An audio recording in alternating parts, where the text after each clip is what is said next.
सभी छात्रों का भौतिक विज्ञान की क्लास में स्वागत है। आज कक्षा 11 का पार्ट 3 यूनिवर्सल ग्रेविटेशन अपना चल रहा था, सार्वत्रिक गुरुत्वाकर्षण, उसका पार्ट 3 हम लेके आए हैं।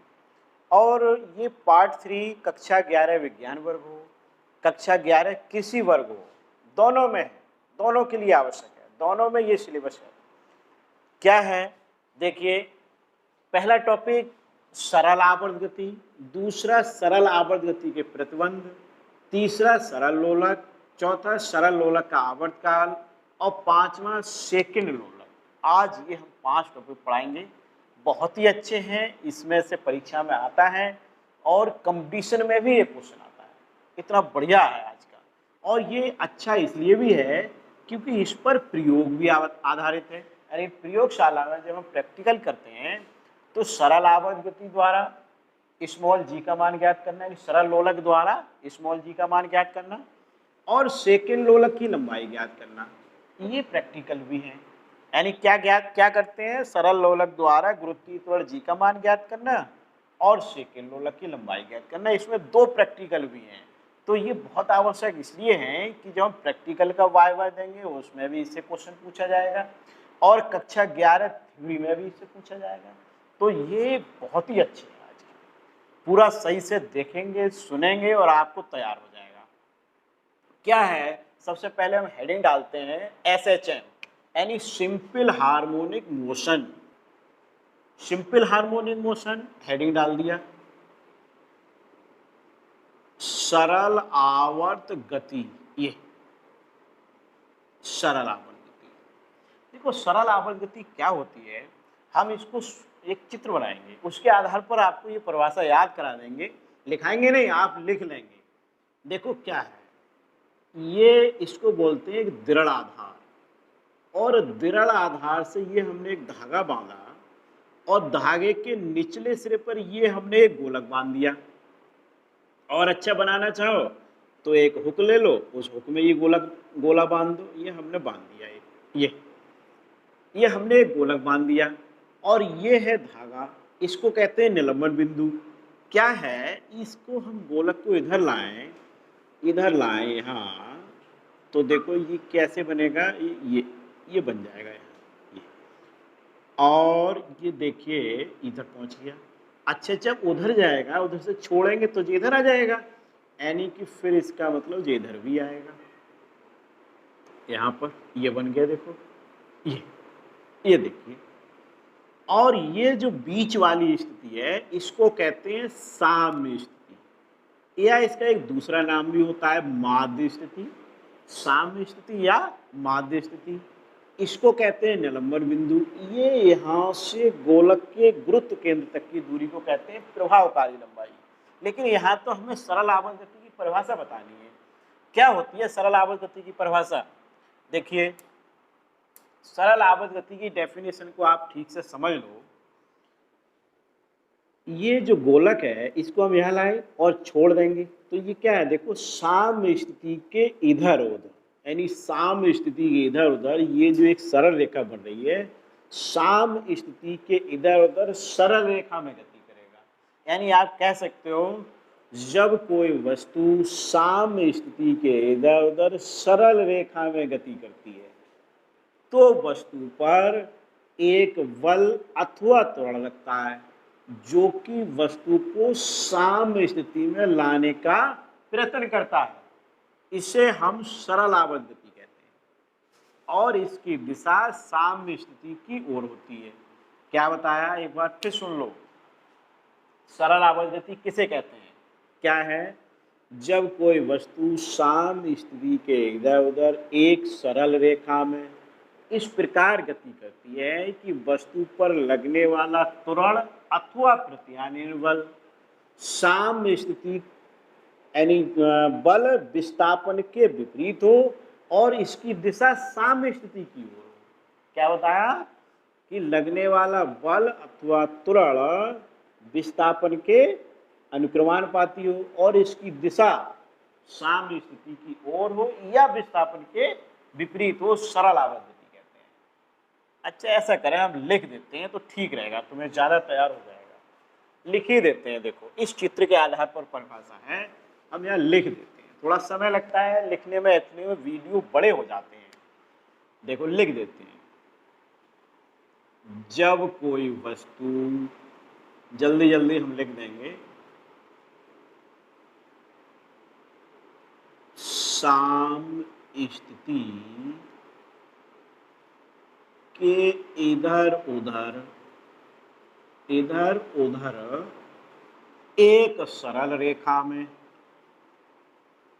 एक सरल रेखा में इस प्रकार गति करती है, इस प्रकार गति करती है कि वस्तु पर लगने वाला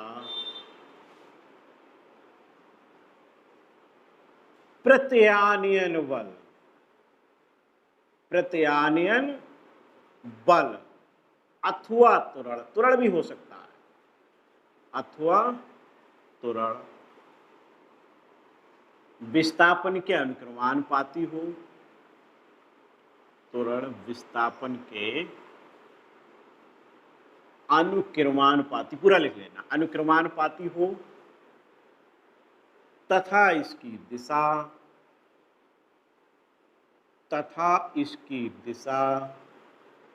विस्थापन के विपरीत हो, विस्थापन के विपरीत हो, सरल आवर्त गति कहते हैं। लिख लेना, लिख ही देते हैं, सरल आवर्त गति कहलाती है। ये लिख दो, सरल आवर्त गति कहलाती है। ये हो गया। देखिए क्या बताया, अभी जो चित्र बनाया था उसके आधार पर परिभाषा है। ये जो बनाया था हमने, ये यानी जब कोई कण सामस्थिति के इधर उधर एक सरल रेखा में इस प्रकार गति करता है, या कण कह दो या वस्तु कह दो, एक ही बात है, कि वस्तु पर लगने वाला प्रत्यानयन बल अथवा त्वरण विस्थापन के अनुक्रमानुपाती हो, इधर को विस्थापित करना है, इसके अनुक्रमानुपाती हो तथा इसकी दिशा विस्थापन के विपरीत हो, या कह सकते हैं इसकी दिशा सामस्थिति की ओर दृष्ट हो। सामस्थिति कौन सी होती है? ये सरल आवर्त गति कहलाती है। याद हो गया?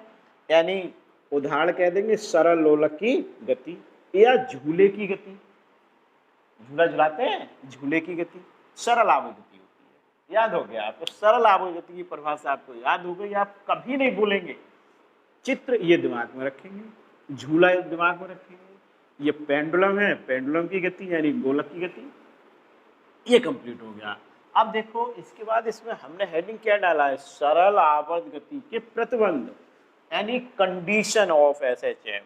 प्रतिबंध क्या होते हैं यानी विशेषताएं क्या होती हैं। अब दूसरा हम हेडिंग इस पेन से डाल रहे हैं, दूसरा है प्रतिबंध। प्रतिबंध कह दो या विशेषताएं कह दो, एक ही बात है। विशेषताएं कह दो या प्रतिबंध। सरल आवर्त गति के 3 प्रतिबंध होते हैं। क्या प्रतिबंध होते हैं? ये जो प्रतिबंध हैं ये भी बहुत इंपॉर्टेंट है, लेकिन ये प्रतिबंध तीनों परिभाषा में छिपे हुए हैं। क्या है? देखो, नंबर 1, वस्तु की गति सामस्थिति के इधर उधर होनी चाहिए। देखो ये हो गया, सामस्थिति की इधर उधर सरल रेखा में होनी चाहिए। यानी आप लिखोगे ये वस्तु की गति, जो आपने लिखा जब कोई वस्तु सामस्थिति इधर उधर एक सरल रेखा में इस प्रकार गति करती है, तो यही लिख दो। मैं लिख देता हूँ, ये भी लिख देता हूँ क्योंकि इंपॉर्टेंट है। वस्तु की गति सामस्थिति के इधर उधर, सामस्थिति के इधर उधर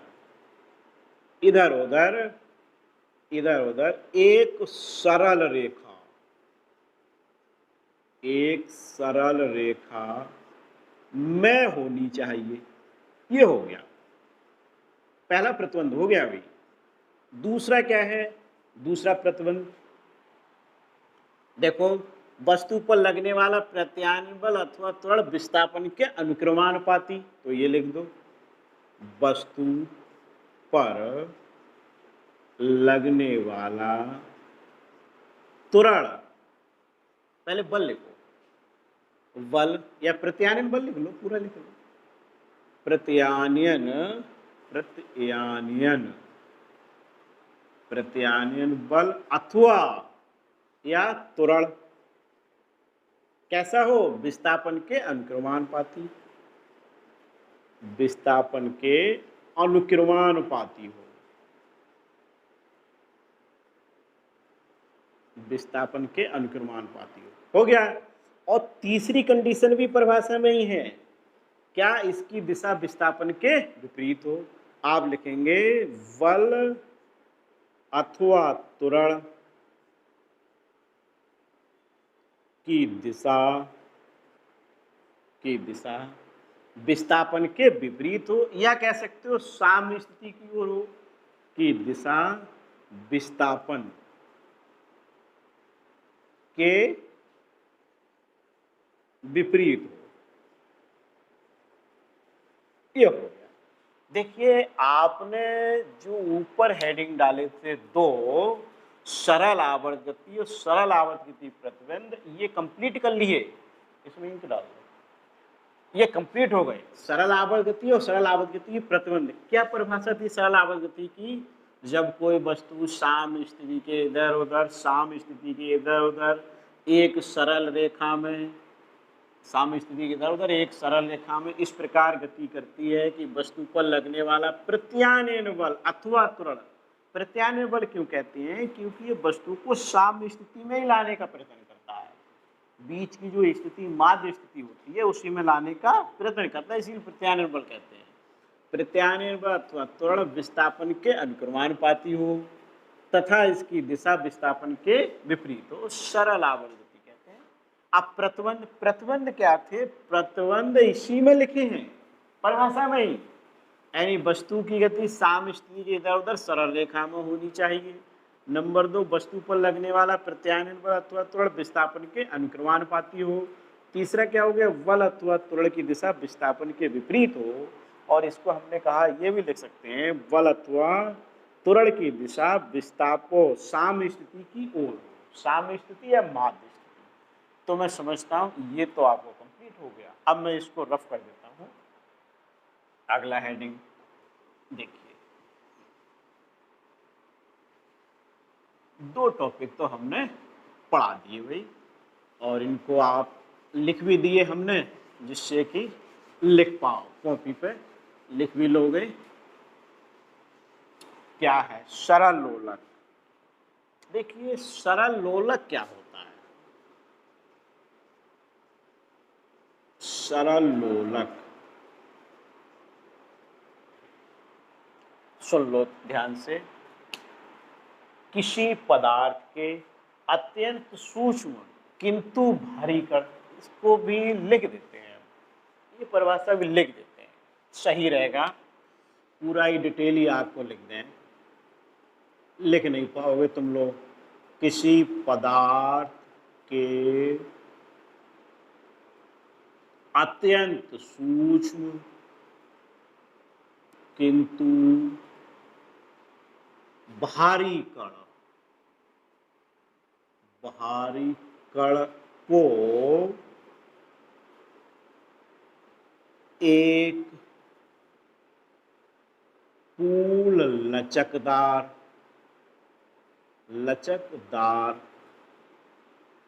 भारहीन लंबाई में न बढ़ने वाले, लंबाई में न बढ़ने वाले, ऐंठन रहित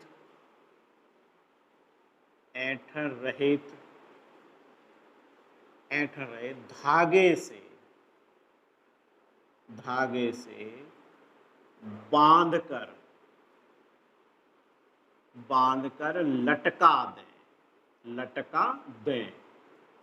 लटका दें तो ऐसा समायोजन, ऐसा समायोजन सरल लोलक कहलाता है। सरल लोलक कहलाता है।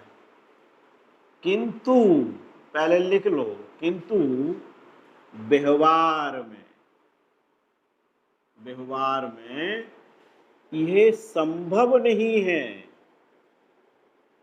संभव नहीं है। अतः इसे, देखो क्या कहते हैं, आदर्श सरल लोलक, आदर्श सरल लोलक कहते हैं। देखो बड़ा अच्छा, हमने आपको पूरा डिटेल ही लिखवा दिया।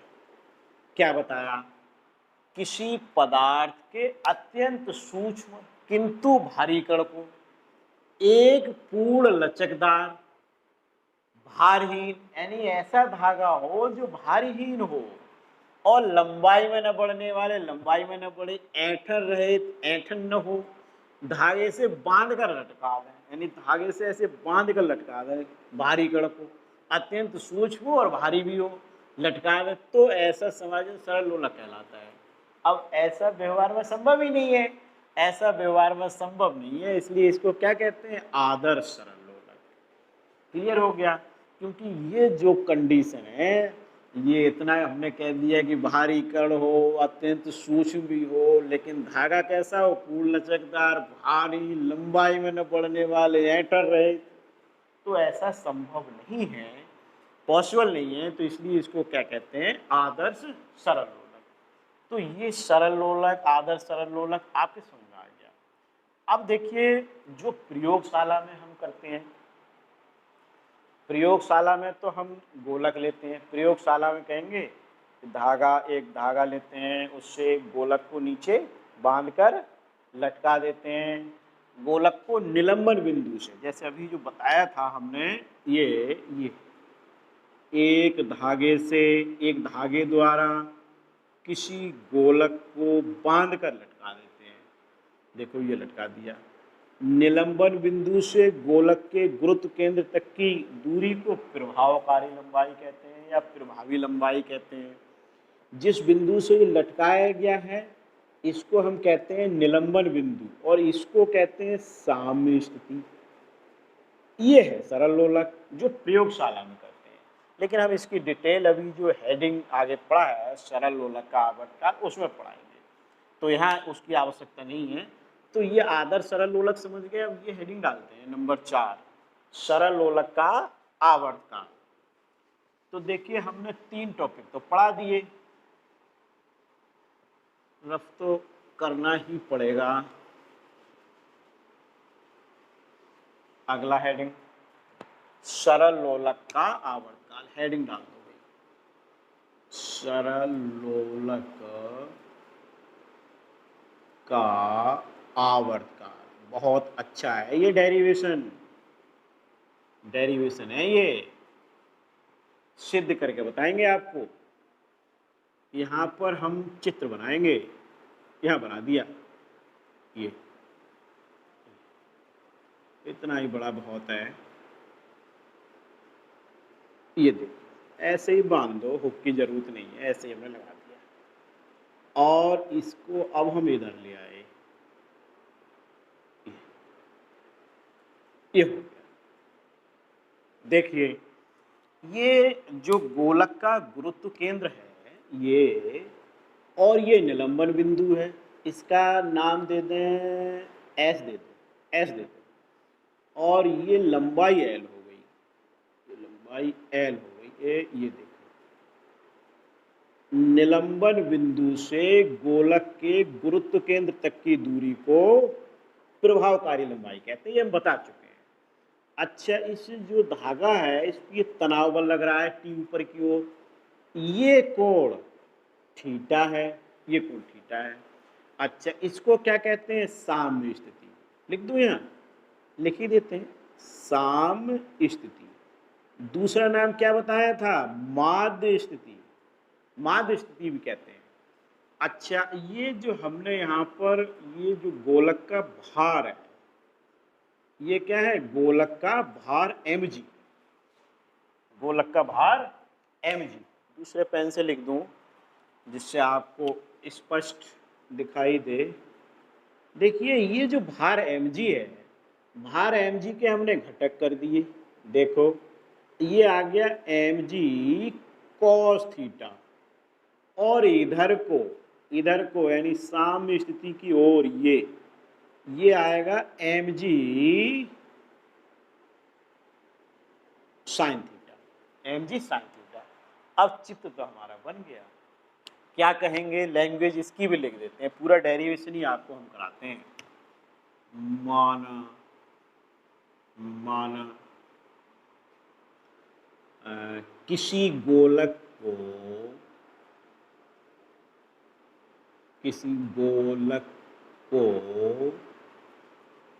एक धागे द्वारा निलंबन बिंदु, नाम दे दिए, इसे याद रहे, निलंबन बिंदु ऐसे लटकाया गया है। यानी चित्र देख के हम लिख रहे हैं लटकाया गया है,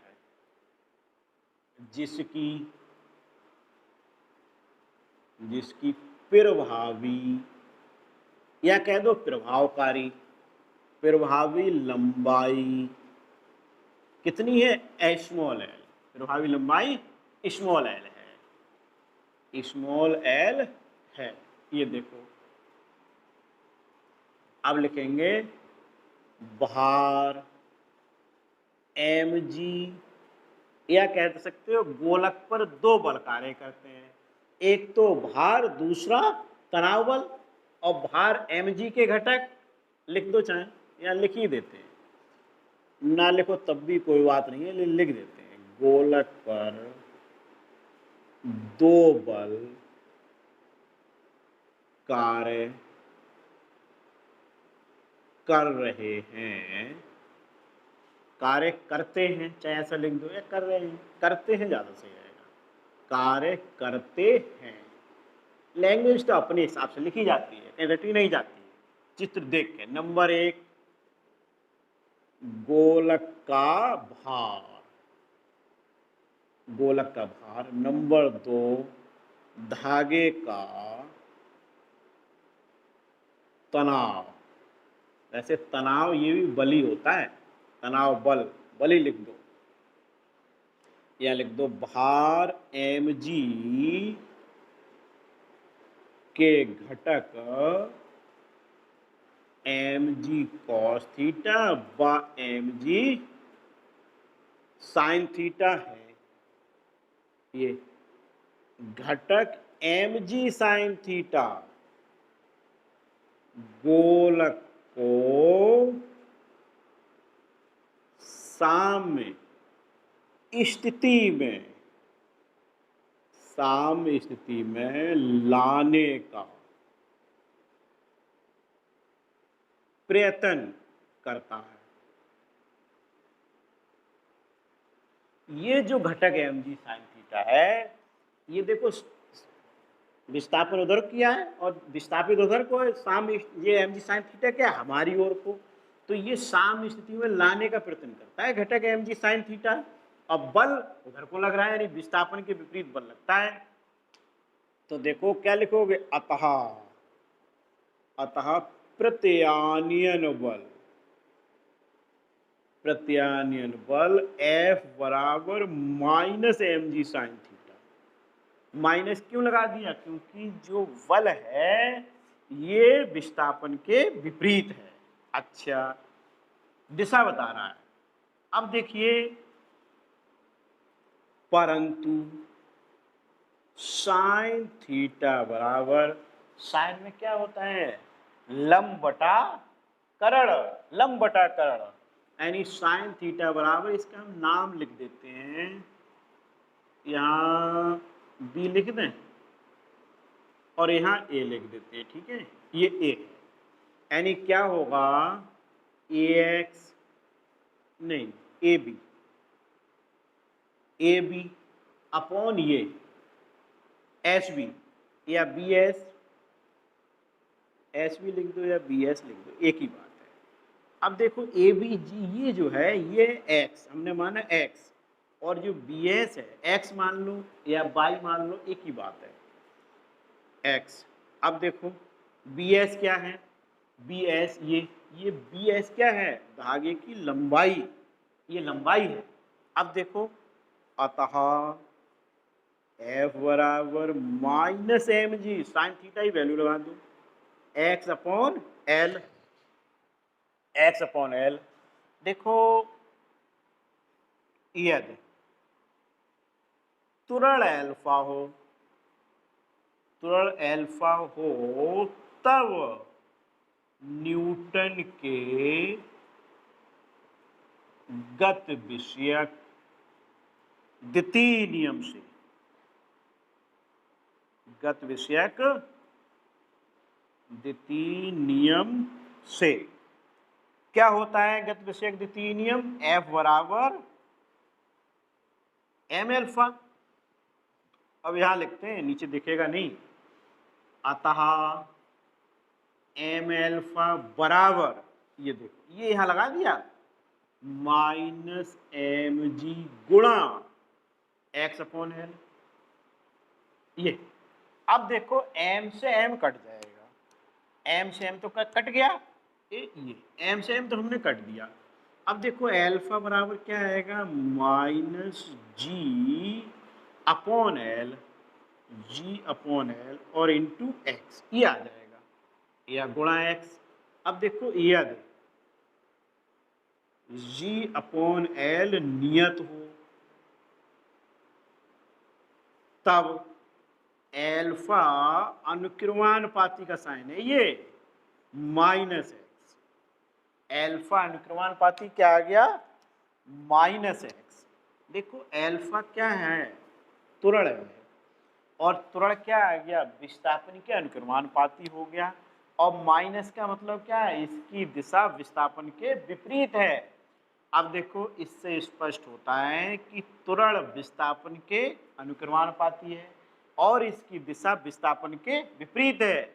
इससे सिद्ध होता है कि जो वस्तु है उसकी गति सरल आवर्त है। ये लैंग्वेज है लिखी जाएगी, तो पहले एक बार यहाँ तक समझ लो आप लोग।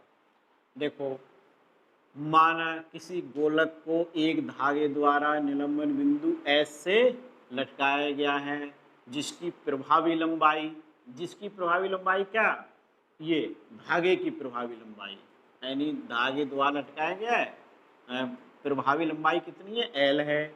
गोलक पर दो बल कार्य करते हैं, देखो गोलक का भार और दूसरा तनाव बल।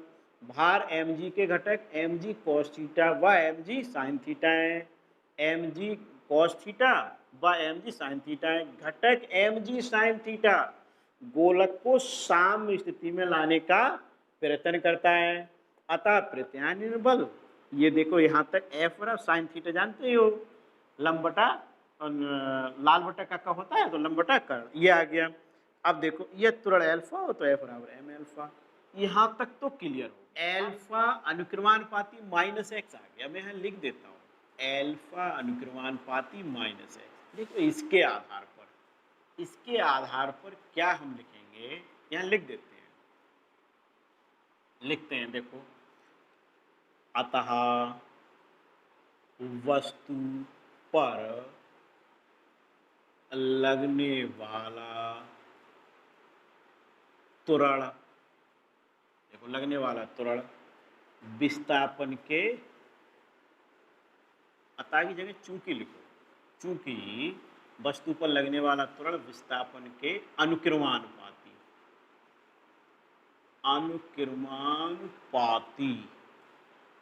विस्थापन के अनुक्रमानुपाती है, यानी वस्तु पर लगने वाला त्वरण विस्थापन के अनुक्रमानुपाती है तथा इसकी दिशा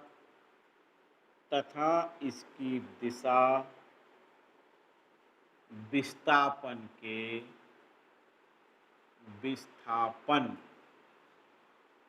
के विपरीत है, विपरीत है। अतः, अतः विपरीत है, अतः वस्तु की गति, वस्तु की गति कैसी है? सरल आवर्त गति, सरल आवर्त गति है। ये यहां तक हो गया। अब देखो ये जो निकल के आया ना, इसको हमने समीकरण 1 मान लिया, इसकी जरूरत पड़ेगी अभी। अब लिखेंगे यदि, यदि वस्तु का आवर्तकाल t हो, आवर्तकाल t हो, तब देखिए एक सूत्र होता है, t बराबर 2 पाई विस्थापन बटा त्वरण, विस्थापन बटा त्वरण। देखो समीकरण 1 से, समीकरण 1 से विस्थापन बटा त्वरण यानी x अपॉन एल्फा बराबर लिखोगे तो क्या आ जाएगा? L अपॉन जी। माइनस नहीं लेंगे क्योंकि माइनस तो दिशा बता रहा है, यहां लगा दो। इस प्रकार, इस प्रकार t बराबर 2 पाई रूट L अपॉन जी, ये व्यंजक निकल के आया, इसी का डेरिवेशन करना होता है। ये t बराबर 2 पाई रूट L अपॉन जी, ये डेरिवेशन आ गया। देखो t बराबर 2 पाई रूट L अपॉन जी। अब देखिए L क्या है? प्रभावकारी लंबाई, G क्या है? गुरुत्वीय त्वरण, T क्या है? आवर्तकाल। आवर्तकाल क्या होता है? एक दोलन पूरा करने में लगे समय को आवर्तकाल कहते हैं। अगर आवृत्ति आ जाए तो 1 सेकंड में किए गए कंपनों की संख्या को आवृत्ति कहते हैं। तो ये छोटी छोटी परिभाषाएं, आवृत्ति आवर्तकाल में संबंध n बराबर 1/t, आवृत्ति और आवर्तकाल में संबंध n बराबर 1/t। ना तुम पढ़ लिया होगा ये तो आप लोगों ने। अच्छा, अब यहाँ से ये देखिए, ये जो g है, ये g यदि कम हो जाए तो आवर्तकाल पर क्या प्रभाव पड़ेगा? बताइए, क्या प्रभाव पड़ेगा? आवर्तकाल घट जाएगा कि बढ़ जाएगा? ये बताइए। देखो g यदि घट जाए तो आवर्तकाल बढ़ जाएगा। क्यों बढ़ जाएगा? क्योंकि विद्युत पाती है। अच्छा, जी कहां पर घटता है? एक घड़ी है, और कौन सी घड़ी है? मान लो पेंडुलम वाली घड़ी है, ठीक, पेंडुलम वाली घड़ी है और लखनऊ में लगी है। उसको हम ले गए माउंट एवरेस्ट पर, तो क्या होगा? जी का मान घट जाएगा, क्योंकि अभी हमने बताया था इससे पिछले वीडियो में कि पृथ्वी तल से ऊपर जाने पर जी का मान घटता है। जी का मान घटेगा तो आवर्तकाल बढ़ेगा, आवर्तकाल बढ़ेगा तो घड़ी सुस्त हो जाएगी।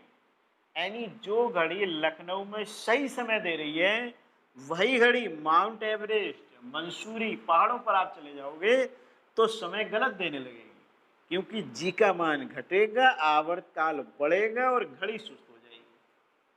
समझ पाई कि नहीं? हाँ, तो t बराबर 2 पाई रूट L अपॉन जी। अच्छा, ये जो हमने आपको ये जो सरल लोलक बताया था, ये जब हम लोग प्रैक्टिकल लेते हैं तो बच्चों से पूछते हैं कि बेटा ये बताओ, ये जो गोलक है, जी आपने गोली क्यों लिया है? तो हम बताएंगे कि गोलक सर इसलिए गोल लिया है क्योंकि इसका गुरुत्व केंद्र आसानी से निकल आता है। क्या कहेंगे? कि इसका गुरुत्व केंद्र आसानी से निकल आता है। अच्छा, दूसरा हम ये पूछ लेते हैं कि बेटा ये बताओ, तुम ये जो दोलन करा रहे हो, ये दोलन तुम करा रहे हो, इधर ऐसे करके दोलन हो रहे हैं, ये दोलन कुछ देर बाद क्यों रुक जाते हैं? तो आप कहेंगे सर ये वायु के घर्षण के कारण रुक जाते हैं। क्योंकि जो आप दोलन कराते हैं तो वायु के घर्षण के कारण दोलन रुक जाते हैं, ये आप बता देंगे। फिर हम ये बताएं, ये पूछेंगे बेटा ये बताओ कि अगर ये दोलन हम अंतरिक्ष में कराएं तो क्या होगा? यानी अंतरिक्ष में चले गए, अंतरिक्ष में दोलन कराएं तो क्या होगा? तो आप कहेंगे सर वहां तो दोलन होंगे ही नहीं। क्यों नहीं होंगे? ये समझ लो, जैसे जब आप अंतरिक्ष में जाएंगे तो वहां जी का मान शून्य हो जाएगा, और जी का मान शून्य होने से आवर्तकाल देखो कैसा हो जाएगा, अनंत। आवर्तकाल अनंत हो जाएगा। जैसे ही आप किसी ऐसे करके दोलन बुलाओगे तो चला जाएगा, लौट के ही नहीं आएगा, यानी वहां आवर्तकाल अनंत। क्या कहेंगे कि जी का मान शून्य होने से आवर्तकाल अनंत हो जाएगा, इसलिए अंतरिक्ष में दोलन नहीं होंगे। क्लियर हुआ? अच्छा, यानी हमने बताया घड़ी जो लखनऊ में चल रही है वो माउंट एवरेस्ट पे जाकर सुस्त हो जाएगी, क्योंकि जी का मान कम होने से आवर्तकाल बढ़ जाएगा। दूसरा हमने कहा कि ये गोल क्यों लेते हैं, तो आप कहेंगे गोल इसलिए लेते हैं जिससे कि गुरुत्व केंद्र आसानी से ज्ञात हो जाता है।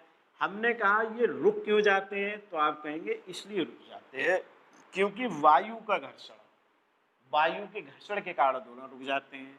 आप कहेंगे अंतरिक्ष में दोलन होंगे कि नहीं, हम पूछेंगे तो आप कहेंगे अंतरिक्ष में दोलन नहीं होंगे। क्योंकि क्यों नहीं होंगे, क्योंकि वह जी का मान शून्य होने से आवर्तकाल अनंत हो जाएगा। तो हमने पूरा आपको बता दिया, प्रैक्टिकल की दृष्टिकोण से भी बता दिया। अब देखो अगला, अगला क्या है, सेकंड लोलक। सेकंड लोलक यही बता देता हूं मैं। सेकंड, देखो इसका नाम है सेकंड लोलक। ऐसा लोलक जिसका आवर्तकाल 2 सेकंड हो, सेकंड लोलक कहलाता है। ऐसा लोलक जिसका आवर्तकाल 2 सेकंड हो, सेकंड लोलक कहलाता है। नाम है सेकंड, यानी आवर्तकाल 2 सेकंड हो, सेकंड लोलक। अच्छा, कभी कभी ये पूछ लेते हैं कि सेकंड लोलक की लंबाई कितनी होती है। तो देखिए मैं सेकंड लोलक की लंबाई का आपको एक सूत्र ही बता देता हूँ। ये होता है T बराबर 2 पाई रूट L अपॉन जी। ये अब T का मान कितना है, 2, 2 बराबर 2 पाई L अपॉन जी। अब देखिए 2 से 2 तो कट गया, 1/पाई स्क्वायर बराबर L अपॉन जी। अब L बराबर अगर हम लिखें L बराबर, तो G यहाँ जाएगा G बटा पाई स्क्वायर, और G कितना होता है 9.81, और पाई स्क्वायर के अगर गुणा करें तो 9.85 या 9.86 भी लिख देते हैं, क्योंकि 5 के बाद 9 आता है, ऐसे भी लिख देते हैं। इससे इसको अगर काटेंगे तो L बराबर आता है 0.993 मीटर, या L बराबर 99.3 सेंटीमीटर। यानी सेकंड लोलक की प्रभावकारी लंबाई 99.3 सेंटीमीटर होती है, ये पूछ लेते हैं। तो देखिए हमने आपको 1 2 3 4 5 टॉपिक पढ़ाए आज के वीडियो में। सभी बहुत इंपॉर्टेंट है, क्योंकि प्रैक्टिकल के लिए भी है। इनमें से 2 प्रैक्टिकल है प्रयोगशाला में। सरल लोलक द्वारा गुरुत्वीय त्वरण जी का मान ज्ञात करना, सेकंड लोलक द्वारा लोलक की प्रभावकारी लंबाई ज्ञात करना, धागे की प्रभावकारी लंबाई ज्ञात करना, इस टाइप से आता है क्वेश्चन। तो प्रभावकारी लंबाई का देखो हमने एक यहाँ निकाल भी दिया, लगभग 1 मीटर। तो सरल आवर्ती परिभाषा समझ गए, चित्र द्वारा बताई, और प्रतिबंध बता दिए, परिभाषा में ही प्रतिबंध छिपे हुए थे। सरल लोलक बता दिया हमने, आदर्श सरल लोलक के बारे में भी बताया था। सरल लोलक का आवर्तकाल का एक डेरिवेशन आपको निकाल के दे दिया। फिर हमने सेकंड लोलक बता दिया, ऐसा लोलक जिसका आवर्तकाल 2 सेकंड होता है, और सेकंड लोलक की लंबाई भी आपको निकाल के बता दिया। बहुत बताया, बहुत अच्छा टॉपिक था ये। आज एग्रीकल्चर कृषि वर्ग के दृष्टिकोण से समाप्त हो गया, थ्योरी इसकी समाप्त हो गई। अब हम इसके निवृत्ति कर लेंगे। Okay, thank you.